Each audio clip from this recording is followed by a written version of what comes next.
আমাদের সম্মান ইসলামে।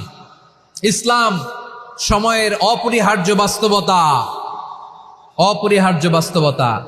আমাদের প্রভু এক, এক নবীর উম্মত, জীবন বিধান এক, ঐশী বাণী কোরআন। আমাদের প্রভু এক, এক নবীর উম্মত, জীবন বিধান এক, ঐশী বাণী কোরআন। তবে কেন এক নও হে মুসলমান, এক হও করিয়া হবান। বাইতুল্লাহ এক, আওয়াজ করে বলো আমাদের বাইতুল্লাহ কয়টা? বাইতুল্লাহ এক, মদিনা শরীফ এক, ওহুদ পাহাড় এক, বদরের মা